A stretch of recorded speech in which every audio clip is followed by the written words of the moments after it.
eu tenho amigos muito preciosos na caminhada, e hoje quem vai pregar aqui é um amigo, é um mestre querido, é um cara que eu me inspiro muito, que sempre me ajudou muito, e eu sei que ele tem muitos títulos.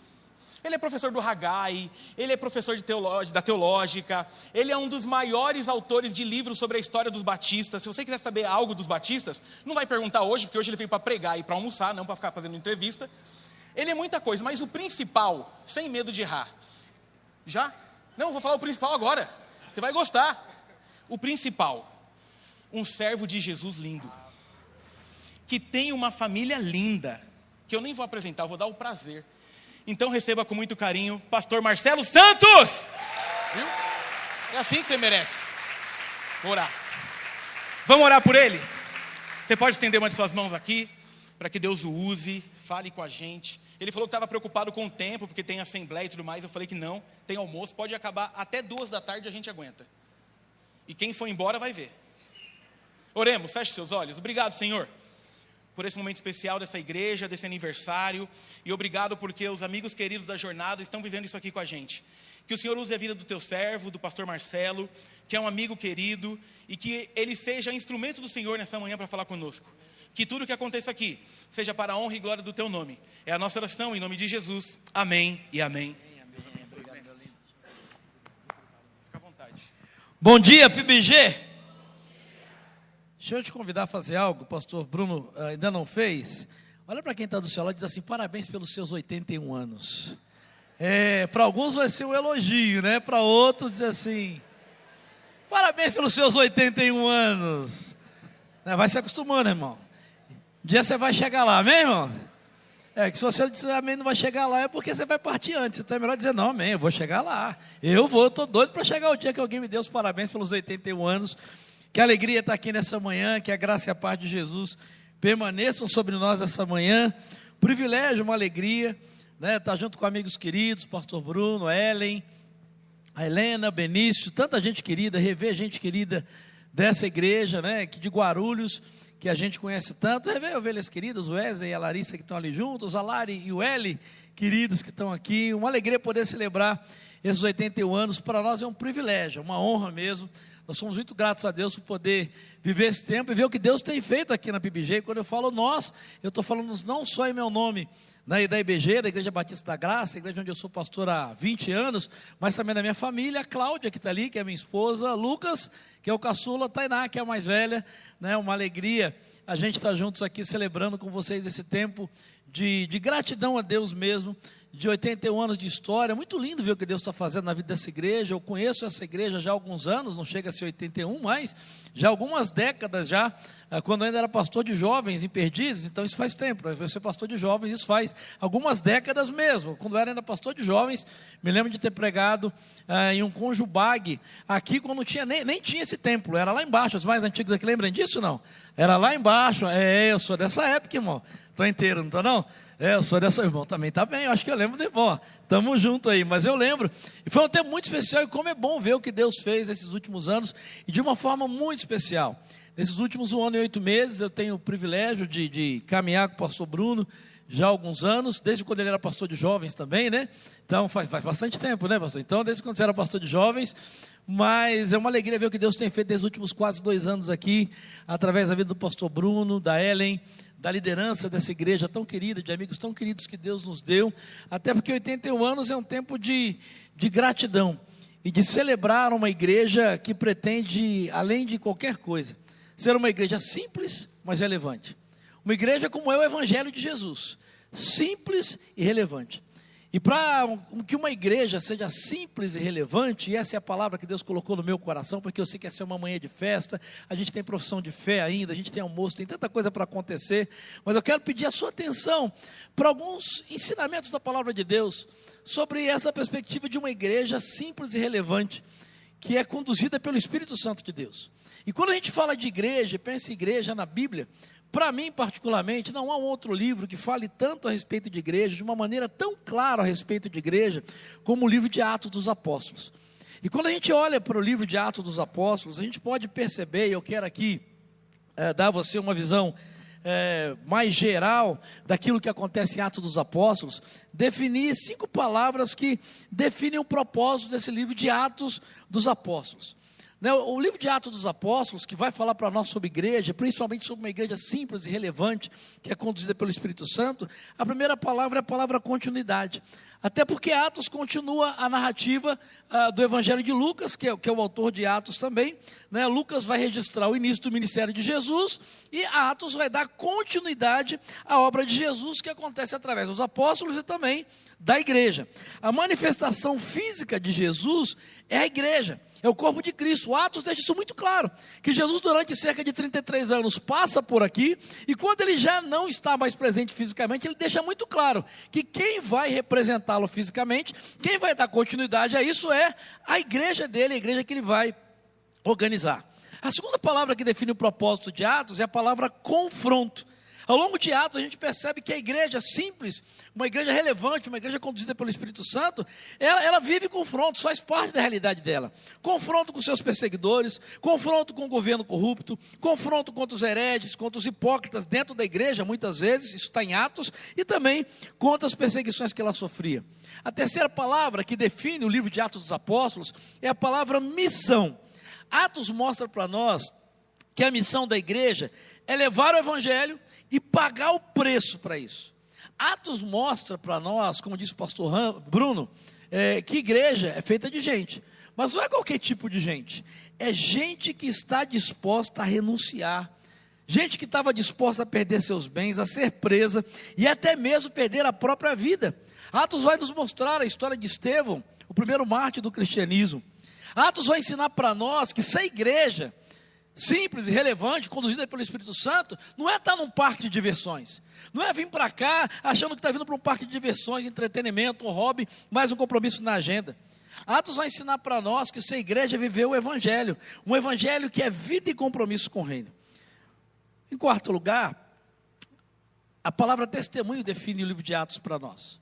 Atos é um testemunho daquilo que o Espírito Santo fez através da igreja. Alguns estudiosos até chegam a chamar esse livro de o Evangelho do Espírito Santo. Vão dizer que esse ali seria o quinto evangelho, o testemunho daquilo que o Espírito Santo fez através da vida da igreja. Em quinto e último lugar, a quinta palavra é motivação. É interessante que no final de Atos dos Apóstolos, lá no capítulo 28, versículo 31, o autor de Atos, Lucas, ele termina dizendo exatamente isso, que Paulo pregava o reino de Deus, ensinava a respeito do Senhor Jesus Cristo, abertamente e sem impedimento algum. Atos mostra para nós que quando a gente é igreja simples e relevante e é conduzido pelo Espírito Santo, o pregador pode ser preso, as igrejas podem ser fechadas, bíblias podem ser queimadas, mas a palavra do evangelho não pode ser impedida e detida, por nada nem por ninguém. Essa tem que ser a motivação para pregar o evangelho. Então é pensando nisso que nessa manhã eu quero escolher uma dessas palavras, que é a palavra testemunho, para compartilhar com você alguns princípios de uma igreja simples e relevante, que é conduzida pelo Espírito Santo de Deus, e qual é o testemunho que essa igreja precisa dar. A PIBG está aqui há 81 anos, e o tema que me foi proposto, uma igreja simples e relevante, me remete a essa igreja de Atos, que não tinha um prédio bonito como esse, não tinha uma estrutura bonita como essa, não tinha um som, não tinha uma equipe de adoração como essa, conduzida pelo Tiago, não tinha uma estrutura de recepção tão acolhedora como a gente teve, não tinha nada disso estruturalmente falando, mas ela tinha algumas características que a faziam ser, apesar de simples e relevante, conduzida pelo Espírito Santo, impactar o mundo de uma tal maneira, que nós estamos aqui hoje dando continuidade à obra dessa igreja. A pergunta que eu quero ajudar você a responder nessa manhã, o que eu quero responder com você é: o que acontece com uma igreja quando ela se permite ser conduzida pelo Espírito Santo de Deus, sem deixar de ser simples e relevante? Então eu quero pedir que você abra a sua Bíblia, por gentileza, em Atos dos Apóstolos, capítulo 11, e eu quero ler com você os versos de 19 a 30. Atos dos Apóstolos, capítulo 11, versos 19 a 30. Você achou? Diga amém. Se não achou, diga peraí. Estou esperando. Atos 11, de 19 a 30, diz assim a palavra de Deus: os que tinham sido dispersos, só para dar referência, está falando da igreja de Antioquia, que é a primeira igreja registrada no livro de Atos, que tem o olhar para fora. Tem a igreja de Jerusalém, lá no Atos capítulo 2, que é o primeiro movimento chamado igreja. Mas a igreja de Antioquia é a primeira igreja que, além de simples e relevante, conduzida pelo Espírito Santo, ela rompe barreiras. Ela causa um impacto muito maior do que para além das quatro paredes. Então diz o texto, que aqueles que tinham sido perseguidos ou dispersos por causa da perseguição, desencadeada com a morte de Estevão, chegaram até a Fenícia, Chipre e Antioquia, anunciando a mensagem apenas aos judeus. Mas alguns deles, todavia cipriotas e sirineus, foram a Antioquia e começaram a falar também aos gregos, contando-lhes as boas novas a respeito do Senhor Jesus. A mão do Senhor estava com eles, e muitos creram e se converteram ao Senhor. Notícias desse fato chegaram aos ouvidos da igreja de Jerusalém, e eles enviaram Barnabé para Antioquia. Este, ali chegando e vendo a graça de Deus, ficou alegre e os animou a permanecer fiéis ao Senhor de todo o coração. Barnabé era um homem bom, cheio do Espírito Santo e de fé, e muitas pessoas foram acrescentadas ao Senhor. Então Barnabé foi a Tarso procurar Saulo, e quando o encontrou, levou para Antioquia. Assim, durante um ano inteiro, Barnabé e Saulo se reuniram com a igreja e ensinaram a muitos. Em Antioquia, os discípulos foram pela primeira vez chamados cristãos. Naqueles dias, alguns profetas desceram de Jerusalém para Antioquia. Um deles, Ágabo, levantou-se, pelo Espírito predisse que uma grande fome sobreviria a todo o mundo romano, o que aconteceu durante o reinado de Cláudio.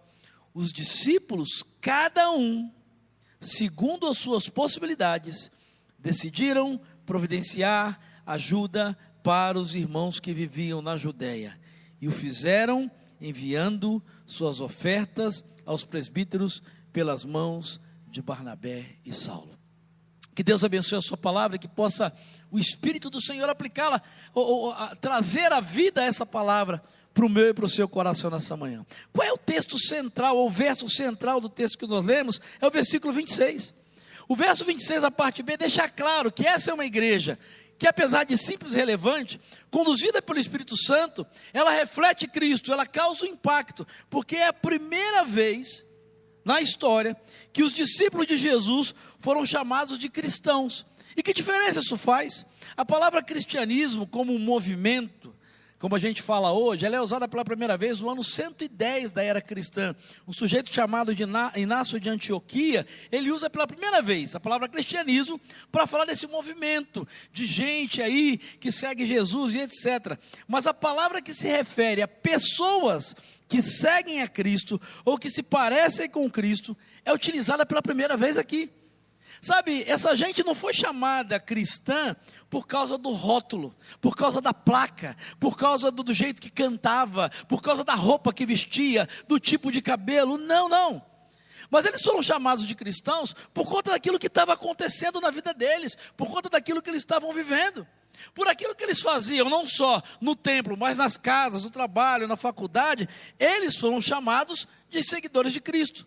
Porque cristão nada mais é do que um pequeno Cristo. Era até uma forma, seria um bullying, né? Se na época tivesse bullying, a gente podia dizer, os caras sofriam bullying. Porque a turma dizia, olha lá os pequenos Cristos, olha lá os imitadores de Cristo, olha lá os seguidores do Nazareno.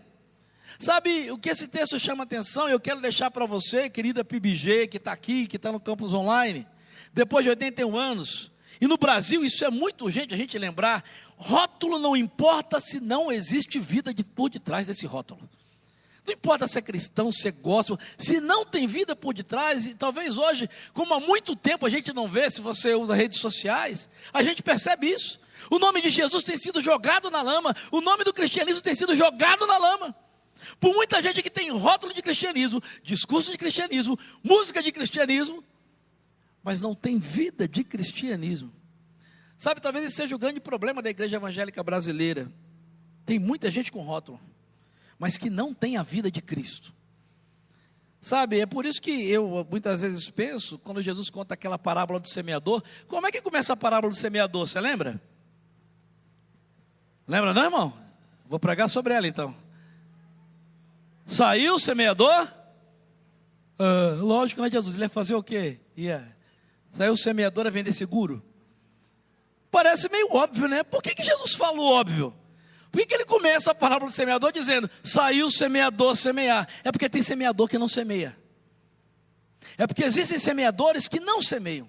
Tem o rótulo de semeador, tem o jeito de semeador, tem a voz de semeador.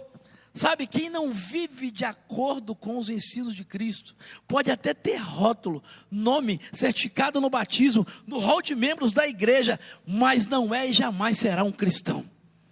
No marco de 81 anos de história, é preciso nós nos lembrarmos disso como igreja de Jesus.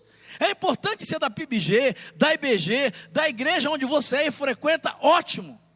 Mas o rótulo não muda nem a sua própria vida, o que dirá a vida de pessoas com quem você se relaciona, porque cristão autêntico tem a vida antes do nome.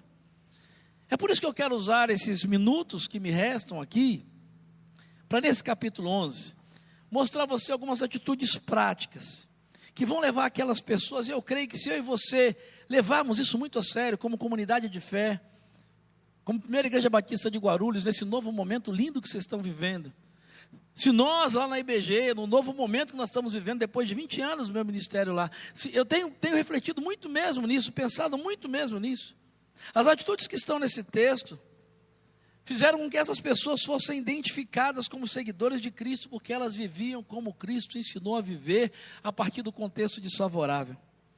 E é interessante porque isso fica muito claro, porque ao longo de todo o livro de Atos, se você já teve a oportunidade de ler, e se não teve, vale a pena, o tempo todo você percebe Lucas escrevendo o derramar do Espírito Santo, o Espírito Santo os conduziu, o Espírito Santo os impediu, o Espírito Santo os trouxe.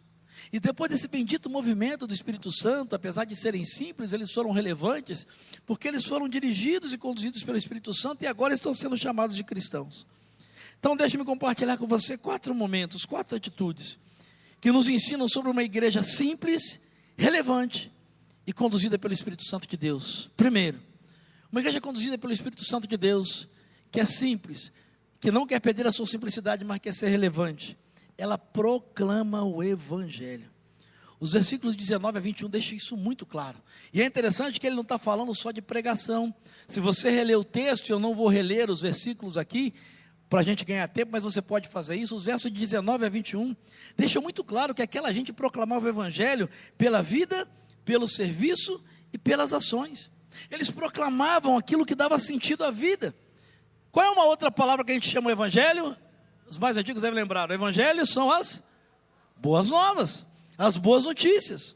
Sabe, proclamar o Evangelho não é proclamar religião, instituição, não é proclamar usos e costumes, mas uma igreja conduzida pelo Espírito Santo, que quer ser simples e relevante, ela proclama e compartilha a graça de Deus que alcançou a sua vida e que pode alcançar a vida de outros. Porque quando a gente entende isso, isso muda completamente a vida de uma pessoa, porque a gente só consegue mudar, guarde isso, a gente só consegue mudar quando tem uma experiência viva e real com a graça de Deus. A gente só consegue proclamar o Evangelho como igreja quando a gente vive perdão, misericórdia, justiça, quebrantamento.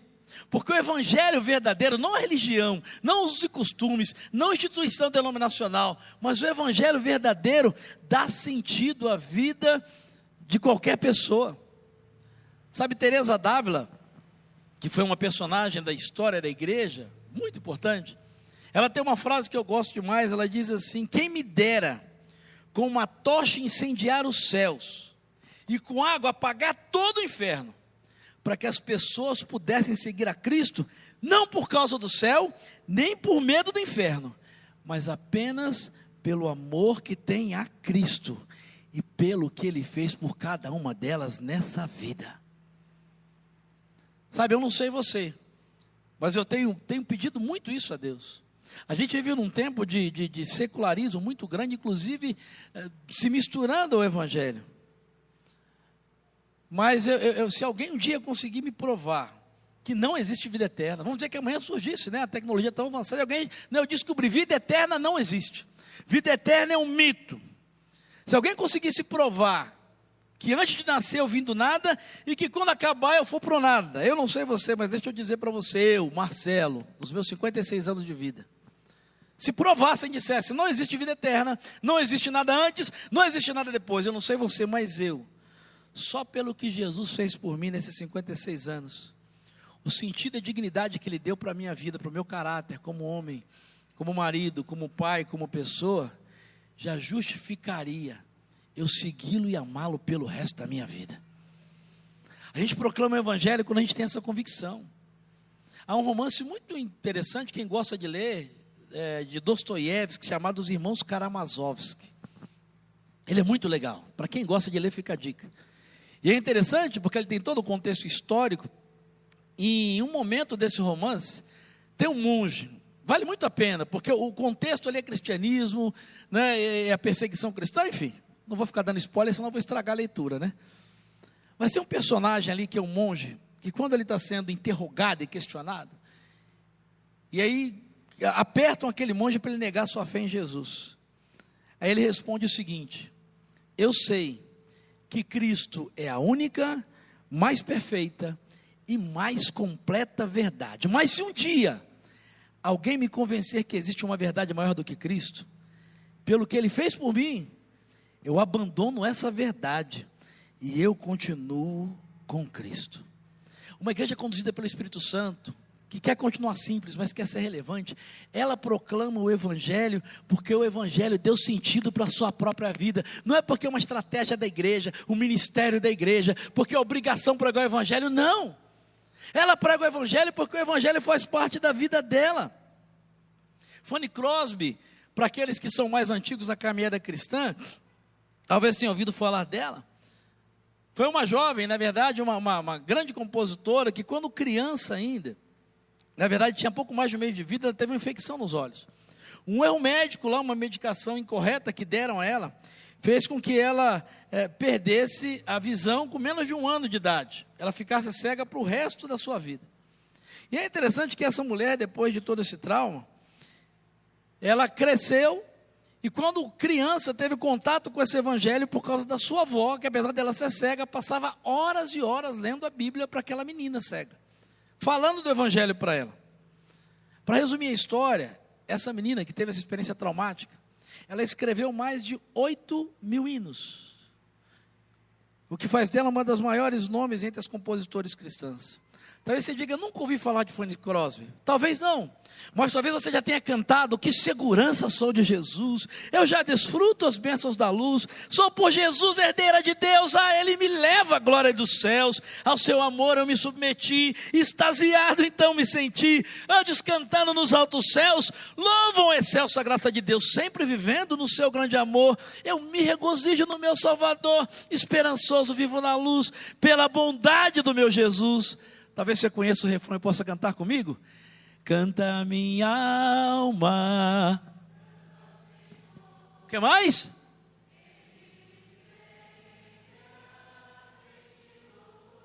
Como termina? Canta minha alma. Rende-lhe sempre a... Poesia escrita por uma menina que com menos de 1 ano de vida, perdeu a visão num erro médico. Alguém um dia perguntou para ela: ei Fanny, você fica escrevendo, como é que você escreve que esperançosa você vive na luz, se a sua vida toda foi na escuridão? E a resposta dela foi a seguinte: eu nunca vi a luz do sol na minha vida, mas eu escrevi isso porque dentro de mim existe uma luz que brilha mais do que qualquer sol que eu possa ver. O que me conforta é saber que eu nunca vi nenhum rosto, eu nunca vi. E quando eu morrer, o primeiro rosto que eu vou ver na vida será do meu Salvador e Redentor Jesus. Sabe, uma igreja conduzida pelo Espírito Santo que quer ser simples e relevante, ela proclama o Evangelho, porque o Evangelho faz sentido para a sua vida, Ele quer que esse Evangelho dê um novo sentido para a vida das pessoas com quem ela conhece. A segunda coisa que esse texto ensina para nós, é que uma igreja conduzida pelo Espírito Santo, para ser simples e relevante, ela precisa experimentar a transformação de caráter. No verso 24, entra um personagem que é muito conhecido, pelo menos cantado, o famoso Barnabé. Quem nunca cantou, minha cota de cantar já deu, viu, Tiago? Vocês já estão me cancelando e dizendo, pastor, é para pregar ou é para cantar? Pelo amor de Deus, não vou cantar mais. Você já deve ter cantado a música do Barnabé, lembra? Era seu nome, Barnabé, natural de Chipre. Tem gente que a única coisa que conhece em Barnabé é o que está na música. Não, Barnabé, natural de Chipre, Senhor das Consolações.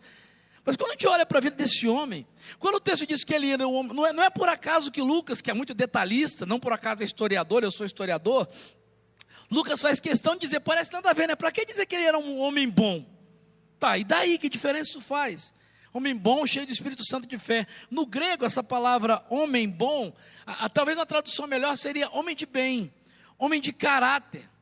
O que Lucas está dizendo aqui é que nessa igreja tinha gente como Barnabé, que era bom marido, bom servo de Deus, bom funcionário, bom patrão, uma pessoa íntegra de caráter. Deixa-me dizer para você, meu irmão e minha irmã, em nome de Jesus, o que nós mais precisamos hoje no Brasil são de pessoas de caráter, de gente íntegra. A centralidade do Evangelho de Jesus, guarde isso, não é prosperidade financeira. Eu sei que isso não tem sido pregado aqui. Não é. A centralidade do Evangelho de Jesus não é prosperidade financeira, mas é mudança de caráter. Sabe por quê? Porque prosperidade financeira não torna ninguém bom. O que torna alguém bom é um caráter transformado pelo poder do Evangelho de Jesus. E só o Espírito Santo de Deus, através do Evangelho, pode transformar as raízes de um caráter deformado. É por isso que o apóstolo Paulo vai dizer para a igreja de Éfeso, para não deixar dúvida do que era viver o cristianismo de uma forma simples e relevante. Ele diz assim em Efésios 5, a partir do 25, ei, cada um de vocês, quer saber o que é ser igreja? Deve abandonar a mentira e falar a verdade ao seu próximo, pois todos somos membros de um mesmo corpo. Quando vocês ficarem irados, não pequem. Apaziguem a sua ira antes que o sol se ponha, e não deem lugar ao diabo. O que furtava não furte mais, antes trabalhe fazendo algo útil com as mãos, para que tenha que repartir com quem estiver em necessidade. Nenhuma palavra torpe saia da boca de vocês, mas apenas a que for útil para edificar os outros, conforme a necessidade, para que conceda graça a quem está ouvindo. Ei, só não esqueça, não entristeça o Espírito Santo de Deus, com o qual vocês foram selados para o dia da redenção. Livrem-se da amargura, da indignação, da ira, gritaria, calúnia, bem como toda maldade. Sejam bondosos, gente, compassivos, uns para com os outros. Se esforcem, não é fácil, mas ele diz, perdoem-se mutuamente, assim como Deus em Cristo os perdoou. Uma igreja simples e relevante, conduzida pelo Espírito Santo, ela entende que o Evangelho foi enviado como boa nova para transformar caráter e não para enriquecer pessoas. Até porque a maior prova de que o Espírito Santo está agindo no meio de uma igreja, pastor Bruno, e eu vou dizer para vocês, eu creio em milagre. Vocês creem em milagre? Pode falar de milagre aqui, pastor? Pode, né? Eu sei que pode, porque eu tenho visto, eu acompanho vocês nas redes sociais, uma história linda de uma pequena, de uma família linda, né, que me impactou muito. Eu creio em milagres. Você crê em milagres, amém? Nós cremos em milagres. Deus pode fazer o que Ele quiser. Ele pode curar, pode libertar, pode restaurar, Ele pode ressuscitar. Deus pode fazer o que Ele quiser. Nós somos batistas, mas aqui na IBG nós cremos em milagre, amém? Nós cremos em milagre. Agora, a gente precisa entender que a maior prova que o Espírito Santo está agindo no meio da igreja não são milagres, mas são vidas que têm o seu caráter transformado. Sabe por quê? Porque o diabo também pode fazer alguns milagres, mas o diabo, uma coisa que ele não pode fazer é mudar o caráter do ser humano, porque ele não pode dar aquilo que ele não tem. Ele não pode dar aquilo que ele não tem. É por isso que Jesus vai dizer, ei gente, Mateus 7, 22, é assim, pelos frutos que vocês vão ser conhecidos. Nem tudo que fica me dizendo Senhor, Senhor, que tem roupa, que canta, que veste, que faz, que tem cara, que tem rótulo, não está assim na Bíblia, então eu estou só adaptando, mas é desse jeito que Jesus queria dizer se fosse hoje. Nem tudo que me chama de Senhor vai entrar no reino dos céus, mas apenas aquele que faz a vontade do meu Pai que está nos céus. Ei, naquele dia lá no final, a gente vai ter surpresa. Muita gente vai dizer, Senhor, eu profetizei no seu nome, Senhor, no teu nome não expulsei demônio, não realizei milagres. E eu vou dizer claramente de Jesus, nunca conheci vocês, se afastem de mim, vocês que não têm caráter, vocês que praticam mal. Viver o Evangelho, Guarde isso, escute isso, com muito amor no seu coração. Não é conhecer Jesus e nem crer em Deus. Porque conhecer Jesus os demônios creem. Crer em Deus, os demônios creem e estremecem. Viver o Evangelho e ter a certeza do Evangelho é ter a certeza de que Jesus Cristo conhece você. Inclusive nas lutas, naquilo que está sendo transformado, restaurado, e ainda precisa ser no seu caráter, dizer: Senhor, eu não consegui ainda perdoar, mas Senhor, tem misericórdia, me ajuda, Senhor, eu tenho esse desvio aqui, Senhor, mas eu não quero ficar do mesmo jeito. Deixa eu dizer para você, meu irmão, minha irmã, eu creio mesmo, o pastor Bruno falou da eternidade, eu creio que um dia nós vamos estar diante do Senhor, como igreja, vamos reinar eternamente com Ele. Você crê nisso, amém? Mas guarde uma coisa, nós não vamos estar diante de Deus porque fizemos milagres ou expulsamos demônios. Nós estaremos diante de Deus porque um dia o Evangelho de Jesus mudou o nosso caráter. É por isso. Eu estou nostálgico hoje. Vou para longe, hein? Vou para mais longe, vou para mais longe que o Barnabé. Quem nunca cantou? Jesus Cristo mudou meu viver. Você está rindo, você é do meu tempo. Quem não entendeu nada é porque é geração mais nova. Mas quem nunca cantou? Jesus Cristo mudou o viver. Jesus Cristo mudou o viver. Ele é o quê? Ele é a luz que ilumina meu ser. Jesus Cristo mudou meu viver. Aí só para não deixar dúvida, hein? Não é igual mais não. Diferente, hoje é meu coração. Ah, diferente é o meu coração. Ah, porque eu sou bom? Porque eu fiz a campanha? Porque eu sou da PBG? Porque não. Foi Cristo. Ele me deu paz e perdão. Diferente é o meu coração. Uma igreja simples e relevante, que é conduzida pelo Espírito Santo, ela proclama o Evangelho, mas o Evangelho que muda e que transforma o caráter do ser humano. Ela experimenta a transformação de caráter na vida de seus membros. Terceiro lugar, terceira característica, uma igreja conduzida pelo Espírito Santo de forma simples e relevante, ela conhece o Deus da palavra pelo estudo da palavra de Deus. Depois você pode ler os versículos 25 e 26. É muito legal, porque o centro dessa igreja era a palavra. Se você observar, eles ficaram, Barnabé e Saulo, ficaram um ano inteiro ensinando a palavra de Deus, na escola bíblica, na teia. Lá tinha teia, sabia? Você não está na teia, você está fora da visão, porque tinha teia lá. Peguei a visão, viu, pastor? Fiz o dever de casa. Eles tinham a teia. Se você olhar lá, porque o prédio, uma coisa que a gente sabe, não tinha prédio, não tinha templo, igreja era só gente, mas tinha casa. Porque desde Jerusalém a igreja se reunia no templo e nas casas, mas o templo de Jerusalém era templo dos judeus, não era igreja batista, evangélica, presbiteriana, ecumênica, pentecostal de Jerusalém, não. O templo era dos judeus, como eles tinham vindo do judaísmo, mas aqui já no movimento cristão não tinha prédio. E eles passaram um ano estudando a palavra de Deus. Sabe, nós só conseguimos comunicar a palavra, proclamar o Evangelho, quando nós somos cheios dela. E só tem uma coisa que dá conteúdo para a vida cristã: leitura. Então leia e aumente o seu conteúdo.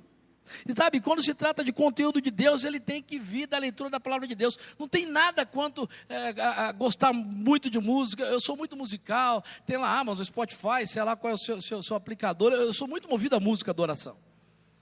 Tem livros muito legais, que é joia, mas tem que ler a Bíblia. É da Bíblia, o conteúdo de Deus vê a respeito da palavra que Ele revelou, não é do que alguém interpretou. Tem livros muito bons que você precisa e deve ler, mas tem que ler a Bíblia, não tem jeito. Sabe por que a gente não comunica bem o Evangelho? Porque a gente não conhece bem o Evangelho. A gente tem medo de falar de Jesus e vem uma pergunta, e se eu não souber responder? Ai, meu Deus do céu. Aí você pega a gente que está na igreja de Jesus há 20 anos, compartilha, o que você sabe de Jesus? Jesus chorou, e o que mais? Chorou Jesus. Por que Jesus chorou? Porque ele estava triste? E por que ele estava triste? Porque o amigo dele morreu. E o que aconteceu? Jesus chorou. E o que mais que você sabe? Que ele é meu pastor e nada me faltará. E o que isso quer dizer? Que nada me faltará porque ele é meu pastor. Amém, igreja? Não, querido. Tem gente que não conhece nada. Não conhece o Deus da palavra porque não conhece a palavra de Deus. E sabe qual é o grande problema disso? São igrejas, me permita, imaturas. Igrejas que se tornaram grandes berçários espirituais. Gente mimimi. Nós precisamos de igrejas simples, relevantes, conduzidas pelo Espírito Santo, formadas por pessoas maduras nas igrejas, e para isso só existe um caminho: conhecer a palavra, porque para conhecer e compartilhar o Deus da palavra, é preciso conhecer a palavra de Deus. Tem que vir para a escola bíblica sim, tem que ir para a teia sim, tem que fazer conecta sim, tem que fazer leitura devocional sim, sabe, tem muita gente imatura da fé, sabe por quê? Porque não conhece a palavra de Deus. E aí, quando bate o dedinho na porta, Deus não me ama. Ficou desempregado, ai, será que Deus existe? Tem problema no casamento, vem um diagnóstico de enfermidade, ai, o diabo está se levantando, ai, eu acho que eu vou deixar a igreja, não vou mais no culto. Ah, eu passei pela irmã Ellen, ela não sorriu para mim, não vou mais na igreja. Ah, o Tiago não cantou o hino que eu gostava. Ah, o irmão não sorriu, eu vou embora dessa igreja, porque essa igreja não. Tem gente madura na fé porque não conhece a palavra de Deus.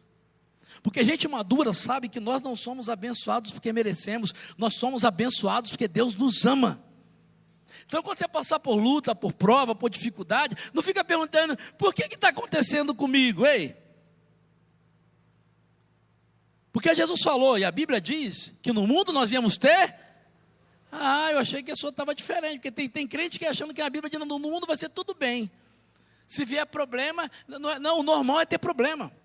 O normal é ter desemprego, o normal é ter traição, o normal é fofoca. No padrão do mundo, e o viver, enquanto a gente estiver aqui, isso é o normal. Então você não é abençoado porque você merece. Se está tudo bem, glorifique a Deus, mas é porque Deus ama você.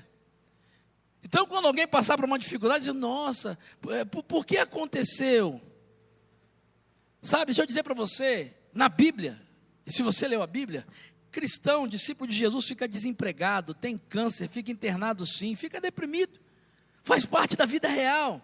Mas quando eu conheço Deus da palavra, pelo estudo da palavra de Deus, eu não vou questionar o amor e o propósito de Deus, porque eu vou crer que mesmo no meio dessas coisas, amor e propósito de Deus, porque Romanos 8, 28 diz que todas, boas ou ruins, todas as coisas cooperam para o bem daqueles que amam a Deus, daqueles que foram chamados segundo o propósito de Deus. Propósito é serem a cada dia mais parecidos com Jesus, seu Filho. A questão não é se eu vou entender ou não. É por isso que para ser maduro precisa estudar a palavra de Deus. Sem leitura da palavra de Deus a igreja não cresce, ela incha. Escute isso. Então uma igreja conduzida pelo Espírito Santo, já vou terminar, viu pastor? Uma igreja conduzida pelo Espírito Santo, ela conhece o Deus da palavra, pelo estudo da palavra de Deus. E essa eu sei que é uma igreja que tem um púlpito bíblico, porque eu conheço o pastor e outras pessoas que pregam aqui, quem ministra adoração aqui. Então valorize isso. Aproveite as oportunidades, acorde mais cedo, durma mais tarde. Quanto tempo você passa em rede social, maratonando tanta porcaria? Talvez você não conheça a Deus como Ele queira se revelar a você, não porque Ele não queira se revelar, mas porque você não tem investido o tempo necessário para conhecer aquilo que Ele já revelou a respeito dele a você. Mas em último lugar, uma igreja que quer ser simples e relevante, conduzida pelo Espírito Santo de Deus, ela cumpre o seu papel na sociedade. Eu nem vou gastar tanto tempo, que nessa manhã eu já vi que essa é uma igreja que está fazendo isso. O texto diz, os versículos 27 a 30, que houve uma grande fome, uma grande necessidade, e aquela igreja se mobilizou. Sabe, tem igreja aí que diz, não, nós não somos desse mundo, somos da onde? De Marte, de Saturno, de Plutão. Não, a gente não pode se envolver com o mundo, então vai viver na lua. Porque a igreja de Jesus, ela foi chamada para ir por todo o mundo, com tudo que está envolvido nele. A igreja não é do mundo, mas a igreja está no mundo. Uma igreja construída ou conduzida pelo Espírito Santo, ela não se aliena da realidade à sua volta. Ela não fecha os olhos para saber que aqui em Guarulhos tem gente morrendo de fome. Tem gente doente, sem recurso para remédio ou para ônibus para chegar no hospital. Não dá para oferecer o pão que veio do céu sem oferecer o pão da terra para as pessoas. Gente com fome não consegue ouvir nada. Gente que não tem como alimentar os filhos, não quer saber da eternidade se ele não consegue resolver o que vai comer amanhã e como vai alimentar os filhos amanhã. Uma igreja conduzida pelo Espírito Santo expressa misericórdia compaixão, é solidária, não se conforma com a pobreza e com a miséria. E antes que você venha me acusar de ser de esquerda, socialista, que isso é social, deixa eu dizer para você, a pobreza e a miséria não são vontade de Deus para o ser humano. A igreja se mobiliza porque não admite que irmãos em Cristo e outros que ainda não são, que comem o pão que o diabo amassou, sejam ignorados pela igreja. O texto diz que eles se mobilizaram. Deixa eu dizer para você, não sou de esquerda, tenho discurso social, e eu concordo com você que diz, não, a igreja não está aqui para resolver os problemas do mundo. Claro que não. O maior propósito da igreja não é social, não é fazer sociabilidade, não é, o maior, não, eu já disse, é proclamar o evangelho. Nós não estamos aqui para resolver os problemas do mundo, nem para acabar com a pobreza. Até deixa eu dizer a você que tem expectativa, ninguém vai conseguir acabar com a pobreza, porque a pobreza é resultado de um mundo injusto que a gente vive, e a pobreza infelizmente vai se perpetuar até a volta de Jesus, por causa do pecado. A igreja não vai resolver os problemas do mundo, mas nós como igreja, podemos fazer muito para amenizar a dor de muita gente, a dor de muita gente. Uma igreja conduzida pelo Espírito Santo, ela ameniza a dor das pessoas por causa da sua solidariedade e compaixão. Me permita terminar. Atos é um testemunho daquilo que o Espírito Santo fez através da igreja. Atos dos Apóstolos. Atos mostra para nós como é que a igreja de Jesus vai sendo conduzida por Ele. Assim como essa igreja nesses 81 anos, eu não tenho dúvida, foi conduzida. Mas vocês que estão aqui hoje, nesses 4 dias celebrando, tem que olhar para trás e dar graças a Deus. Mas é hora de fazerem uma escolha, que igrejas vocês querem ser nos próximos 81 anos? Que história vocês irão escrever? Que tipo de igreja vocês serão? Simples, eu sei que sim. Relevante, eu sei que sim, com essa visão do pastor de vocês. Mas isso precisa ser feito sempre sob a condução do Espírito Santo de Deus. Uma igreja é conduzida pelo Espírito Santo, ela tem essa perspectiva de ser um testemunho vivo daquilo que o Espírito Santo está fazendo através dela. Como a igreja vai sendo conduzida por ela. Sabe, igreja, somos eu e você, não é instituição. Então daqui para frente, eu espero que você já faça, mas se não fizer, ou se você ouvir alguém falar, quando você for tentado a dizer, ouvir alguém dizer assim, a igreja precisa mudar, não diga assim, eu preciso mudar. Quando você ouvir alguém dizendo assim, a igreja precisa mudar, em nome de Jesus, autorizado por essa palavra, tem autoridade para dizer assim, irmão, talvez eu e você precisamos mudar, porque se a igreja precisa mudar, a igreja somos nós. Então vamos parar e pensar, o que nós precisamos mudar para a nossa igreja mudar? Talvez quando você ouvir, ou for tentado dizer, o Espírito Santo precisa conduzir mais essa igreja. Talvez seja a hora de você olhar para dentro e dizer, o Espírito Santo precisa conduzir mais a minha vida, meu casamento, minhas finanças, educação dos meus filhos. Sabe, isso é possível quando a gente reconhece. Pastor Elvis Cuckley, pastor que tinha uma igreja, pequeno porte, mas a igreja foi definhando, médio porte, até que ele chegou a 23 membros, não conseguiu pagar mais as contas, a liderança chegou para ele e disse, pastor, nós vamos fechar. Como assim? O pastor não consegue pagar aluguel, não consegue pagar o senhor, não paga... Nós temos que fechar a igreja. E aquele pastor, homem de Deus, sério, piedoso, foi para casa, se prostrou com a cara no pó e começou a chorar e dizer, Senhor, eu estou morto. Senhor, eu estou morto no pó, foi para isso que eu fui chamado. Senhor, é a tua igreja, foi para isso que eu fui chamado. E depois de algum tempo ali, chorando, se prostrando, dizendo, Senhor, eu estou morto, eu estou no pó, eu estou morto, eu estou no pó. E essa é uma história real. O pastor Elvis Cuckley disse que ouviu claramente, de uma forma audível, dizendo em algum momento, muito bem, meu filho, muito bem, meu filho amado, agora que você está morto, eu vou começar a viver em você e fazer o que eu tenho para fazer em você e através de você na minha igreja. Agora que você está morto, e diz a história que aquela igreja voltou a crescer, ele entendeu a mensagem, pediu perdão a Deus, pediu perdão à sua liderança, e até por sua incredulidade jamais foi o mesmo. Diz ele que ele não era mais morto por causa das circunstâncias que o cercavam, mas ele agora estava vivo porque o Espírito de Deus vivia nele. Uma igreja conduzida pelo Espírito Santo, simples, de forma simples e relevante, significa pessoas conduzidas pelo Espírito Santo de Deus. A minha oração nesses 81 anos, nesse novo ciclo que vocês estão vivendo aqui, Primeira Igreja Batista de Guarulhos, do fundo do meu coração, é que essa igreja, a Primeira Igreja Batista de Guarulhos, e que a igreja de Jesus espalhada pela face da terra, ela queira ser uma igreja conduzida pelo Espírito Santo, uma igreja que proclama o Evangelho, uma igreja que a cada celebração, a cada semana, em cada ajuntamento, ela experimente a transformação de caráter, uma igreja que conheça o Deus da palavra pelo estudo da palavra de Deus, e uma igreja que cumpra o seu papel na sociedade aqui em Guarulhos, e a partir daqui aonde o Senhor levar vocês. Pai, nessa manhã nós te louvamos, nós te adoramos e te agradecemos pela igreja do Senhor, edificada por Jesus nesse lugar há 81 anos atrás. Muito obrigado porque ela é do Senhor, edificada pelo Senhor, através de homens e mulheres escolhidos pelo Senhor e para a glória do Senhor. Nós pedimos em nome de Jesus que o Senhor continue a ser o centro da vida dela. Abençoa Deus, pastor Bruno, toda a sua equipe, toda a sua liderança.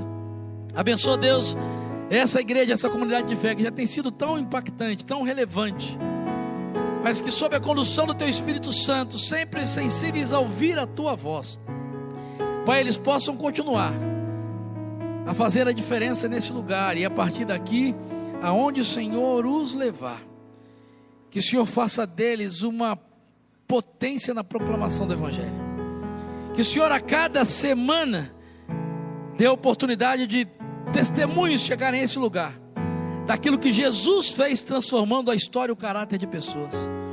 Que o Senhor cada vez mais se revele a eles através da tua palavra, e que eles possam conhecer o Senhor como nunca conheceram, e que eles cumpram o papel para qual o Senhor os colocou aqui há 81 anos, até que o Senhor mesmo volte para buscá-los em glória, em nome de Jesus, amém.